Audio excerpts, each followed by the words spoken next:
My name is Lisa Steinberg. I'm with Starry Constellation Magazine, and I am so excited to talk about Catalyst. Thank you so much for joining me today. Thank you for having me. Happy to be here. Such a pleasure. When this is this concept of the movie Catalyst and how it was filmed is just mind blowing to me. So I can only imagine as someone who's interested in becoming involved or like approached maybe to be involved in it, what it was like for you. Can you talk a little bit about kind of what stood out to you or maybe what resonated when you were pitched or learned to started to get a breakdown of the whole concept of this type of. Well, yeah, I mean, me and Christopher Falken's the director. We have been working together for years before this on a couple short films, and so we kind of developed a shorthand as director, producer, actor. And I've been producing things that I can act in going back to 2005. That's really been the core of the foundation of my career and the success that I've had. Um, because I just always have known that Hollywood was never going to give me the opportunities that I knew that I could create for myself. And over the course of doing that, I just became a really good producer.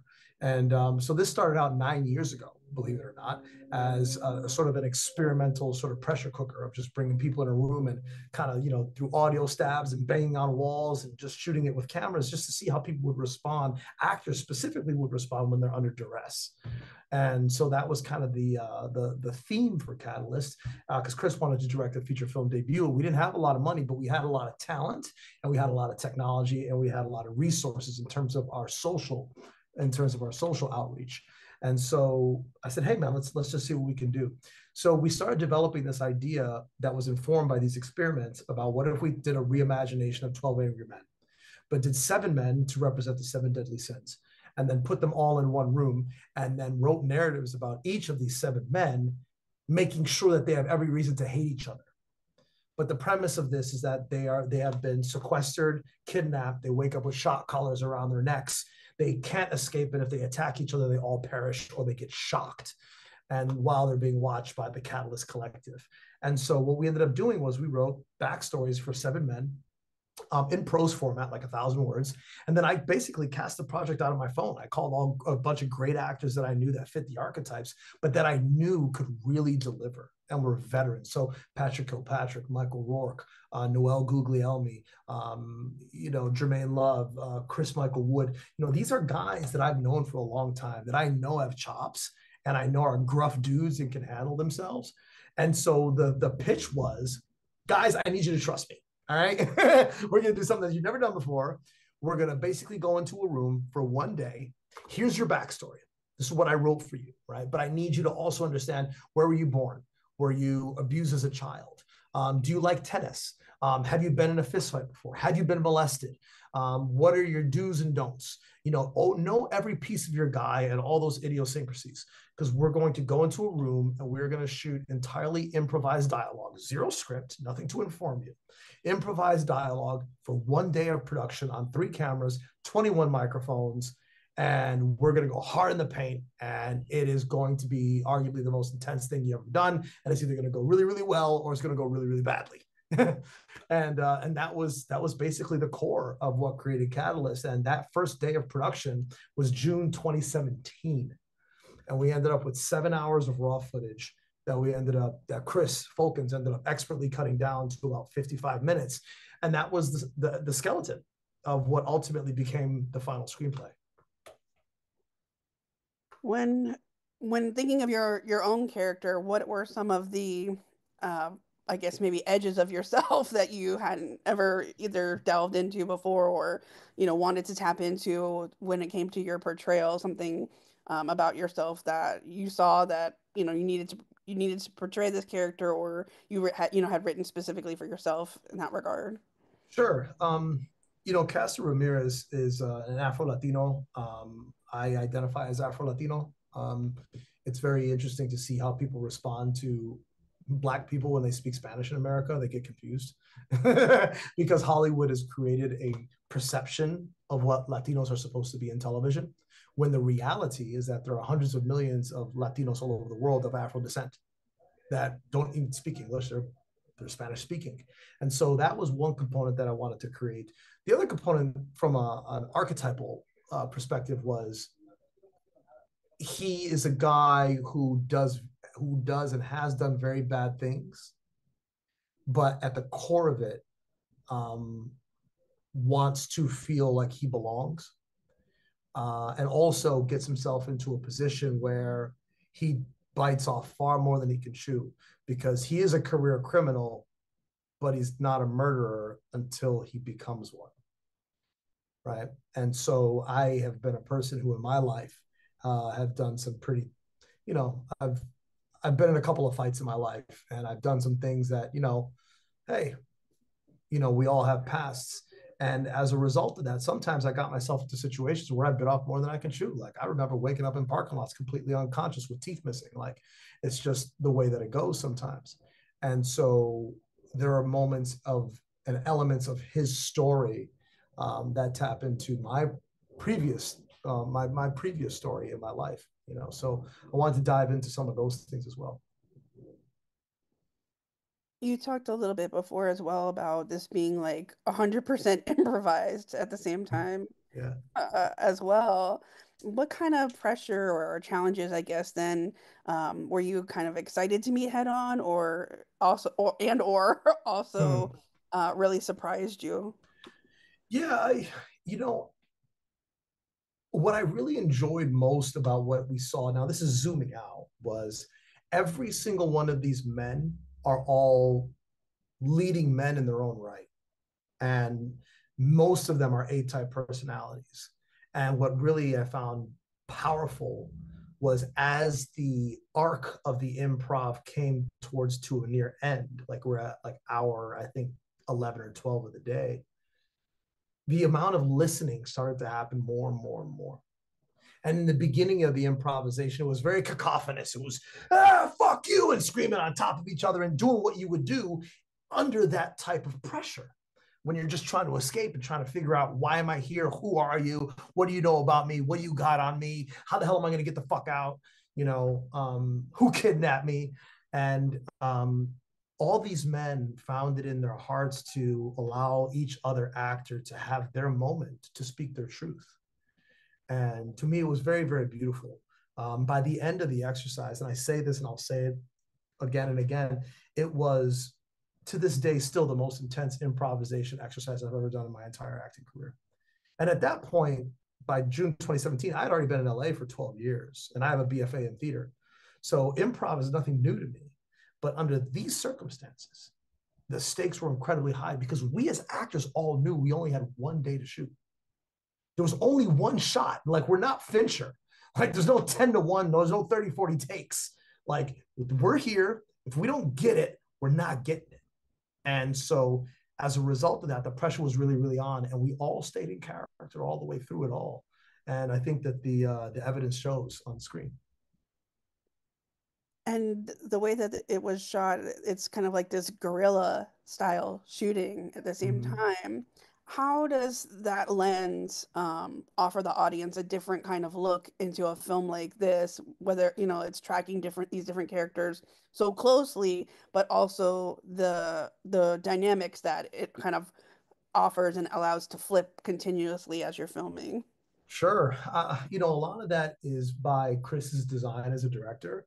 The other side of it is, unfortunately, by necessity, because the way that we shot this thing, I mean, the room that we were in, my guesstimation was probably 50 feet by maybe 85 feet, with 40-foot ceilings, right? So we were basically in a shell, right? And we didn't have very far to go.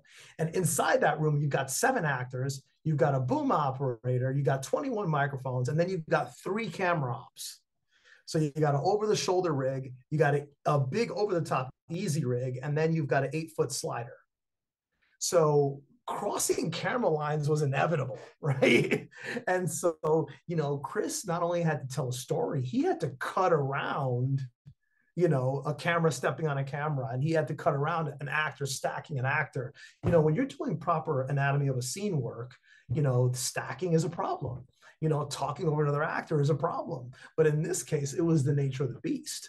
And so it ended up lending to a very in your face style. And when we step out of that group session, which we call it, that big room where we're all going at each other. When we step out of that and we go into the Catalyst Collectives world, where we're under, these sort of like brain computer interface rigs and so on and so forth, that stuff was shot very, very gently on Steadicams to create a different sort of camera psychology, to remind the audience that they are now in control of the Catalyst Collective, as opposed to the chaos of these 7 men lives.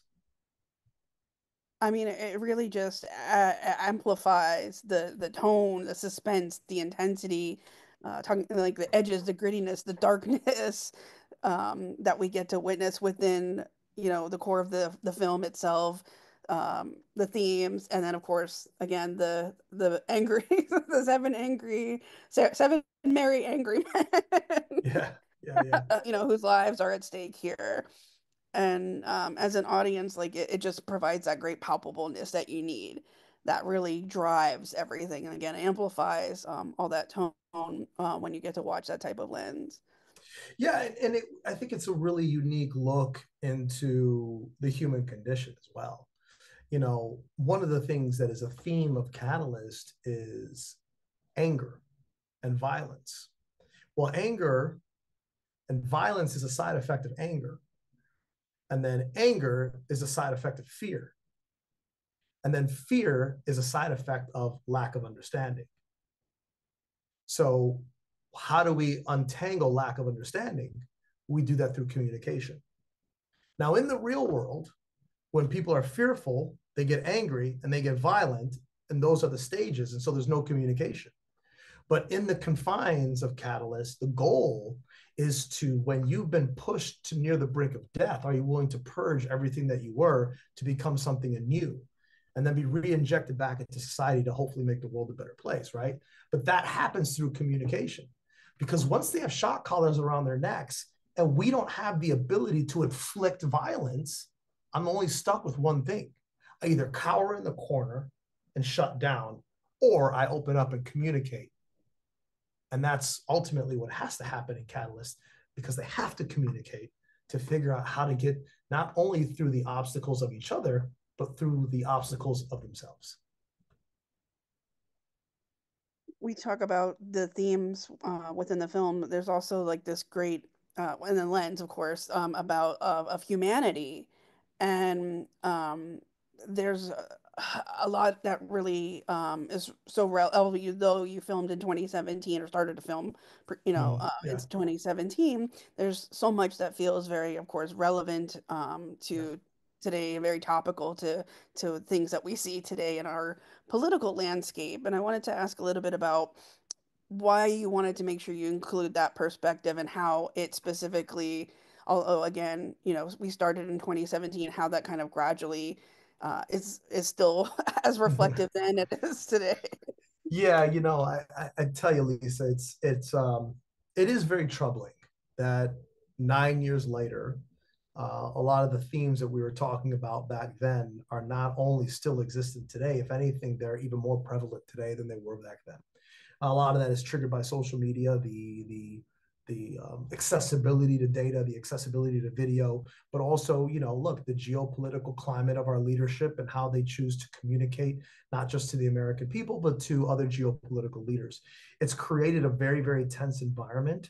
And I think that the timing for this is really just God intended. We started shooting this in 2017. We first conceptualized the story in early 2017. And then we shot this movie over the course of 8 days, over the course of 5 years. And then we spent several years running through post-production. It's a very complicated movie to make, plus raising money along the way, right? As independent filmmakers, you run out of cash. All right, well, we need more money. We got to get through this. We got to get through this. We need visual effects. Our visual effects budget's gone. Okay, we got to find more investors, and so on and so forth. So it's troubling, but the core of this was always to raise a conversation and plant a seed of social consciousness. If we are not looking at the behaviors and taking it upon ourselves to decompress and extrapolate those issues and those themes, we're never going to get to a point of understanding the what's, when's, why's, where's, and how's. And so I think it's a little bit of artivism that we've created. It's a little bit of dystopia sci-fi. It's a little bit of suspense thriller. But all the films that I've made going back to 2005 have had some sort of social political consciousness injected into them. Everything I've ever made. And so this is just a continued evolution of that. I really hope that people look at these characters and look at the defects of these characters and then look at themselves and say, okay, how am I any different in some ways? And how can I take a lesson from this to figure out how I can just go about my life in a more serene way? Even if it's just something as simple as not laying on the horn on the 405, that makes the world a better place, right? And, you know, when I mentioned earlier, about fear and anger and frustration, if I go into the world full of acceptance, accepting the world as it is, I'm probably not going to lay on the horn. But if I walk out of my door angry and disgruntled about everything that's going on in the world, I can't wait to lay on my horn. So I really think that it's our job as humans to make the world a better place. And I hope that Catalyst is just a part of that. There's of course the we talk about the angriness and the fear and confusion and chaos and all these things that kind of like beget each other. But there's also this like nice thread of course like redemption Yeah. and catharsis and hope Yep. that we get to see as well. And I wanted to talk about how that element kind of juxtaposes with with that same tensions and suspense and sci-fi and the choices, of course, like these men are forced to and to make for each other, or the choices that they've made leading up to this, of course, where they end up in Catalyst. Yeah. And I think that we try to leave the story with an upward inflection, that there is hope, that people do change, that reform is possible, that you are not who you once were, that you as a man or a woman in this complicated world, you're not what they told you. You're not what they scolded you. You're not what they beat into you, you know, and that we do always have an opportunity to become the best version of ourselves. But that is a conscious choice. And not all of these seven men end up finding redemption. Right, and I think that they receive the punishment that is accorded to them appropriately. Um, we want to also really just help people look at problems in a philosophical manner. Chris is very cryptic at times as a director. This movie has elements of like Saw and the platform, but it also has Nolan-esque sort of cryptic, mind-bending narrative components that are oftentimes open to interpretation. So it's nice to be able to put a narrative into the world that isn't so on the nose, that lets people make their own conclusions about how they should approach the world after they watch it. And there's a little bit of humanity that we can find amongst the hardest times that we may Yeah. find ourselves in as well. Well, yeah, and I can't give away any spoilers, but what you just described is exactly that, right? That desperation is the mother of creativity, and when we're pushed to the brink of desperation, we only have so many ways to respond. And what is the thing that's always going to rise to the surface? Is it going to be hate or is it going to be love? And we'll see what Catalyst says when people watch it. Yeah, I mean, like your background said, it's now streaming on Yeah. And I wanted to ask, what feedback have you been receiving or from either the people who obviously are around you, of course, and maybe weren't privy to, the ins and outs, of course, of this type of production, but Yeah. also, people who have gotten a chance to watch, what kind of responses have you been receiving? Sure. Honestly, I got to tell you, Lisa, I've been overjoyed because having been so close to it, it's like you can't tell a fish it's wet, right? And I've been in the bowl for a very long time. And you get so attached to it, you start to question, is it good? Is it bad? Does it suck? I'm not sure. And, the majority of people are really responding really, really well to it. The people that are actually sitting down and investing themselves into studying these characters and taking a look at what Chris as a director is trying to say, they ultimately come back rejoiceful. Now, don't get me wrong, I think we had one really scathing review, but he's he was a heavy MAGA thumper in my opinion, and but I also love the fact that there is a polarity, you know, because even if it works against you completely in every part of your being, is you're still writing about it, right? Right. There's still a discussion happening about. Right, exactly. So, what do they say? If you don't have haters, you're not doing anything, you know. Yeah, right. So, Social but imprint is happening, whether it's good or bad, negative or right, positive. exactly. And the majority of people are responding really well to it, and that to me, that's overjoying. And right now it's available in USA, Canada, and the United Kingdom. So we haven't really gone wide international yet. And I'm just grateful that I get to speak with you about it and other people that are excited about the project. Well, I'm grateful just as much the same because I want to just commend you on the work in front of the screen and behind the screen that just it just really takes you like you just really watching it it's as exhilarating as it is for your mind to go through that same type of vibe, that same type of energy as you're experiencing it visually at the same time too. It's got that intensity, that drive, that just really kind of when you get to watch it's the type of film like you said it's unique, it's different, it's not that same regurgitated type of like retelling of this. It's a way to watch it and see seven different perspectives, but also question those perspectives just as much as you recognize certain things within them. So Yeah, it's got a high concept sci-fi feeling with a bit of an art house pulse. And I love that because I think that if we look at some of the most recent like Academy noms, whether even this year or the previous years before, like more and more audiences are getting more and more accustomed to what we would call human condition stories, more sophisticated fare, if you will, more character driven fare. And I think that the timing for this to come out is really appropriate, not just from a topical perspective, but also from a format perspective, you know and hopefully people enjoy the improvisation of the dialogue. I mean, it I'm really proud of what we did, and I'm really, I feel very lucky to be able to be in a position where I can create stories like this, but also inspire people, because a lot of people, I always remind people that there's no nepotism in my story. I was a waiter and a bartender for 15 years. I lived with cockroaches for 3 years when I first moved to Hollywood. I got my SAG card doing extra work.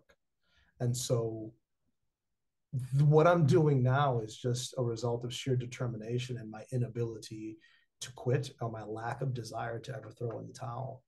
And it's only just begun, and I don't take the opportunity to tell stories and speak with people like you about this kind of stuff and release films on streaming, and all is very fancy on the outside, but on the inside, it comes from one core place: resilience, determination, and the desire to create good art.